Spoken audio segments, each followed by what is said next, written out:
Hello friends, मैं अमन आप सभी का अपने यूट्यूब चैनल में स्वागत करता हूं। चलिए आज पढ़ेंगे हम गोलीय दर्पण से संबंधित कुछ परिभाषाएं के बारे में। ठीक है, सबसे पहले पढ़ेंगे दर्पण के ध्रुव के बारे में। दर्पण के ध्रुव किसे कहते हैं? तो जो गोलीय दर्पण होता है, गोलीय दर्पण के, ठीक है, गोलीय दर्पण के परावर्तक तल के मध्य बिंदु को ही क्या बोलते हैं? दर्पण का ध्रुव बोलते हैं। ठीक है, देखो दर्पण के ध्रुव किसे कहते हैं? गोलीय दर्पण के परावर्तक तल मीन्स जहां से प्रकाश का परिवर्तन होता है ना, तल के मध्य बिंदु को दर्पण का ध्रुव कहते हैं। अब गोलीय दर्पण जो होता है उसके परावर्तक तल ऐसे होगा, मान लो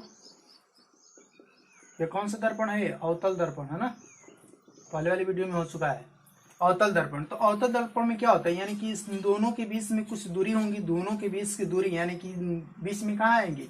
मध्य बिंदु, यानी कि यहाँ है। इसको क्या बोलेंगे? ध्रुव बोलेंगे। ध्रुव को किससे डिनोट करते हैं? तो पी से। उत्तल दर्पण रहेगा, इस तरह से कलई रहेगी और इनके मध्य बिंदु को ही क्या बोलेंगे? ध्रुव, यानी कि दोनों के मध्य बिंदु को ही क्या बोलेंगे? ध्रुव बोलते हैं। ठीक है, यानी कि इसे किससे प्रदर्शित करते हैं? तो लिख लो, इसे पी से प्रदर्शित करते हैं। इसके बाद से पढ़ेंगे वक्रता केंद्र। वक्रता केंद्र गोलीय वक्रता केंद्र किसे कहते हैं? जो गोलीय दर्पण होता है, जिस गोले के भाग होता है उसके केंद्र को ही क्या बोलते हैं? वक्रता केंद्र बोलते हैं। ठीक है, तो गोलीय दर्पण के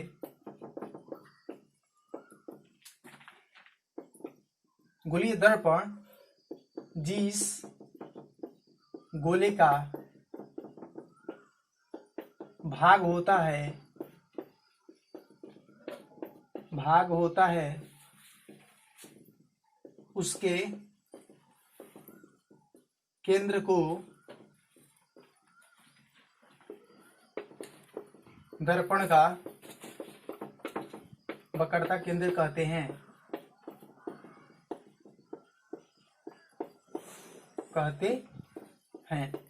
जैसे मान लो कोई गोलीय दर्पण है, ऐसे होगा, है ना, और दर्पण इस तरह से बनेगा। मान लो कि यहाँ से कटा हुआ भाग है और यहाँ जिस गोले का ये कटा हुआ भाग है, यहाँ मान लो दोनों के इन वृत्त का कौन सा केंद्र है? ये केंद्र है, यानी कि जो केंद्र होगा यह दर्पण का क्या होगा? वक्रता केंद्र होगा। कौन सा केंद्र होगा? वक्रता केंद्र। किससे डिनोट करते हैं? तो सी से प्रदर्शित करते हैं इसको, हाँ, इसे सी से प्रदर्शित करते हैं। ठीक, उसके बाद से आ जाएंगी हमारी वक्रता त्रिज्या। वक्रता त्रिज्या किसे कहते हैं? ठीक है, वक्रता त्रिज्या के भी बारे में समझते हैं।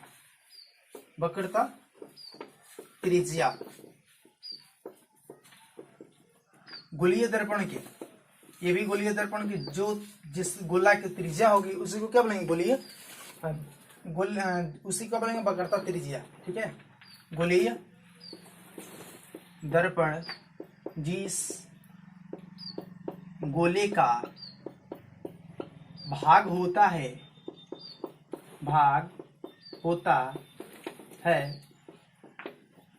उसके त्रिज्या को वक्रता त्रिज्या कहते हैं। वक्रता त्रिज्या कहते हैं। बोल रहा है हमारा परिभाषा कि जो गोलीय दर्पण की जो त्रिज्या होगी, ठीक है, उसी को क्या बोलेंगे? वक्रता त्रिज्या बोलेंगे। यानी कि त्रिज्या हमारे जो केंद्र से और इस परिधि जो होती है, यानी कि जो दर्पण है इसके बीच की दूरी को ही बोलेंगे कि नहीं बोलेंगे? और इन दोनों के बीच की दूरी को ही क्या बोलते हैं? वक्रता त्रिज्या बोलते हैं। यानी कि इनकी जो त्रिज्या होगी यही हमारी क्या होगी? वक्रता त्रिज्या होगी। ठीक है, उसके बाद से दूसरा भाई परिभाषा लिखना चाहते हो तो लिख लो, है ना। दर्पण के ध्रुव, कौन सा ध्रुव? दर्पण के ध्रुव तथा वक्रता केंद्र, वक्रता केंद्र है ना, वक्रता केंद्र के बीच के दूरी को वक्रता त्रिज्या कहते हैं, वक्रता त्रिज्या कहते हैं। किससे प्रदर्शित करते हैं? रेडियस माने आर से इसे प्रदर्शित करते हैं, इसे आर से प्रदर्शित करते हैं यानी कि दर्शाते हैं। ठीक है,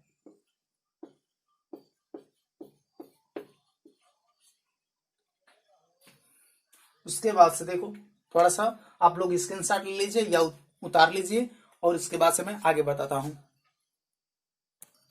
चलो इसके बाद से आते हैं मुख्य अक्ष, है ना, मुख्य अक्ष। दर्पण के मुख्य अक्ष किसे कहते हैं, इसको बारे में भी क्या करते हैं देख लेते हैं। तो जो दर्पण के वक्रता केंद्र होता था, वक्रता केंद्र और ध्रुव को मिलाने वाली रेखा को ही क्या बोलते हैं, मुख्य अक्ष बोलते हैं। परिभाषा क्या हो जाएगा, दर्पण के ध्रुव तथा वक्रता केंद्र को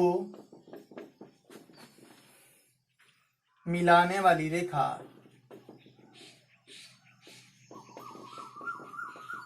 को मुख्य अक्ष कहते हैं, मुख्य अक्ष कहते हैं। समझ लो इसे कैसे कहते हैं। दर्पण है हमारा और दर्पण के यहाँ वक्रता केंद्र है और ये क्या है, ध्रुव है, और इसे जो रेखा होकर जाएगी इन दोनों बिंदुओं से वही हमारा क्या हो जाएगी, मुख्य अक्ष हो जाएगी। कभी भी रेखा दोनों तरफ बढ़ती है, ये ध्यान में रखना, किरण एक साइड से जाती है, रेखा का दोनों में क्या होती है, रुक जाती है। यानी कि यहाँ जो दर्पण है और वक्रता केंद्र और ध्रुव के मिलाने वाली रेखा को क्या बोलते हैं, मुख्य अक्ष बोलते हैं। ठीक है, सॉरी ये यहाँ पर रेखा छूट गया है ना, मिलाने वाली रेखा को यहाँ छूट गया था। ठीक है, रेखा को मुख्य अक्ष कहते हैं। परिभाषा अब अच्छे से आ गया है, आप लोग देख लीजिए। ठीक है, उसके बाद से चलते हैं क्या, अभिलंब की ओर, है ना। अभिलंब किसे बोलते हैं, जो दर्पण का अभिलंब।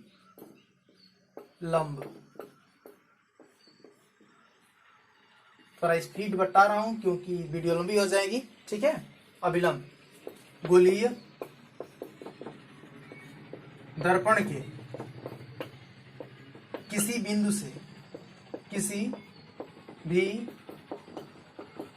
बिंदु को वक्रता केंद्र से मिलाने वाली रेखा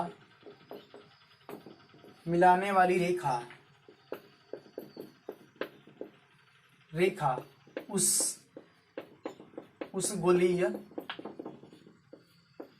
दर्पण का अभिलंब उस दर्पण के बिंदु का अभिलंब होती है। ठीक है, अभिलंब होती है। कैसे होती है भाई, तो यह मान लो कि दर्पण है, यह दर्पण हो गया हमारा, वक्रता केंद्र ये हो गया और ये हमारा क्या है, ध्रुव है। और ये बोल रहा है कि दर्पण की किसी भी बिंदु से, यानी कि यहाँ हो कोई भी बिंदु हो, है ना, किसी भी बिंदु से वक्रता केंद्र से होकर मिलाएंगे तो इस बिंदु का क्या होगा, यह अभिलंब होगा। यानी कि वक्रता केंद्र से गोलीय दर्पण के किसी भी बिंदु को मिलाएंगे तो वहीं क्या होगा, हमारा उस बिंदु का अभिलंब होगा। ठीक है, अब ये बात आप लोगों ने समझ लिए होंगे। ठीक है, उसके बाद से देखते हैं दर्पण का द्वारक किसे कहते हैं। दर्पण का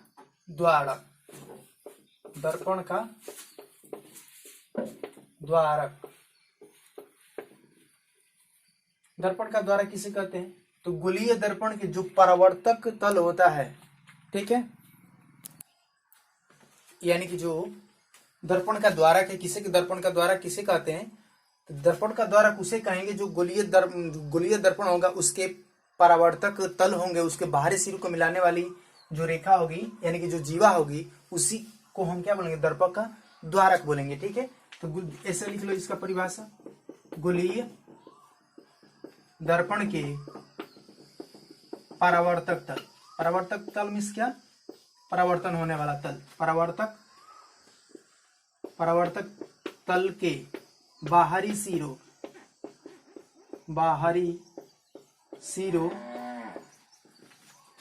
को मिलाने वाली जीवा दर्पण का द्वारक कहलाती है। यानी कि यहाँ एक दर्पण है, गोलीय दर्पण है, इसके परावर्तक तल यहां से यहां तक है और इन दोनों के बाहरी सिरा क्या है इसका, ये है। इन दोनों को मिलाने वाली जो जीवा होगी यानी कि इतना ही हमारा क्या है, दर्पण का द्वारक है। ठीक है, तो दर्पण का द्वारक क्या हुआ, मान लो कि मिरर इससे प्रदर्शित करते हैं यानी कि एम से प्रदर्शित करेंगे दर्पण को, तो एम एक हो जाएगा एम डैश, यानी कि एम डैश क्या है, हमारा दर्पण का द्वारक है। ठीक है, आप लोग समझ गए होंगे। उसके बाद से आगे चलते हैं, है ना। दर्पण के द्वारक हो गया, उसके बाद से हम पढ़ेंगे मुख्य फोकस अथवा फोकस, है ना। मुख्य फोकस किसे कहते हैं, तो मुख्य फोकस अथवा फोकस किसे कहते हैं।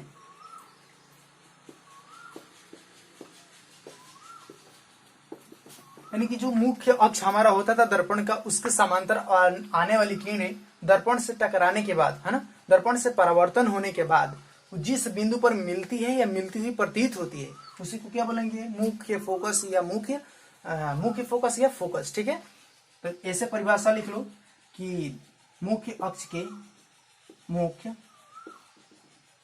के समांतर आने वाली किरणें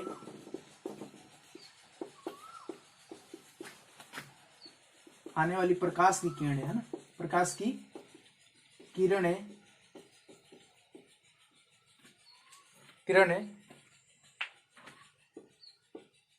परावर्तन के बाद जिस बिंदु पर मिलती है या मिलती हुई प्रतीत होती है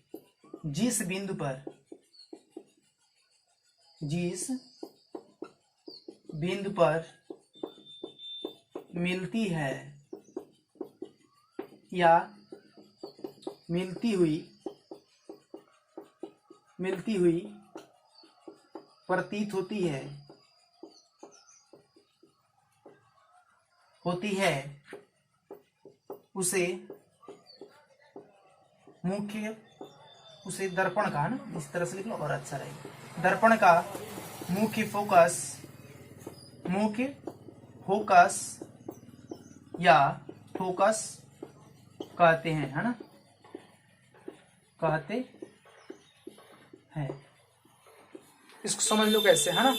मान लो कि एक यहाँ पर दर्पण है, हमारा मुख्य अक्ष क्या होता है, वक्रता केंद्र और ध्रुव को मिलाने वाली रेखा क्या होती है, मुख्य अक्ष होती है। यानी कि एमपी है, यहाँ सी है वक्रता केंद्र, और इसके समांतर आने वाली किरण दर्पण से परावर्तन हो टकराएगी तो, और जिस बिंदु पर क्या होती है, काटती, यानी कि नीचे से गई, ये भी इसी बिंदु पर काटती हैं, और यहाँ जिस बिंदु पर काटती हैं यही हमारा क्या होता है, दर्पण का मुख्य फोकस या फोकस होता है।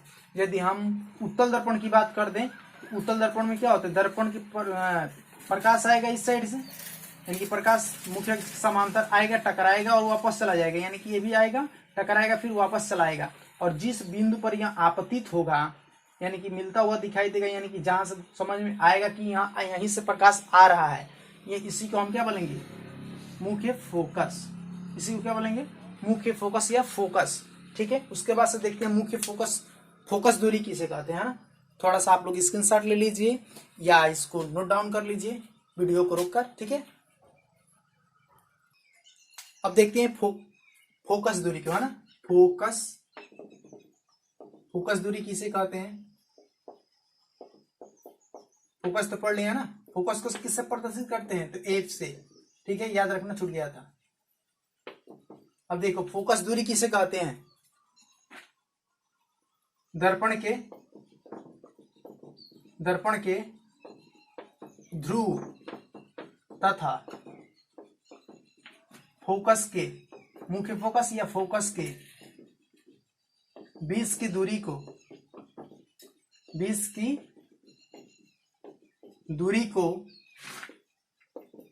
फोकस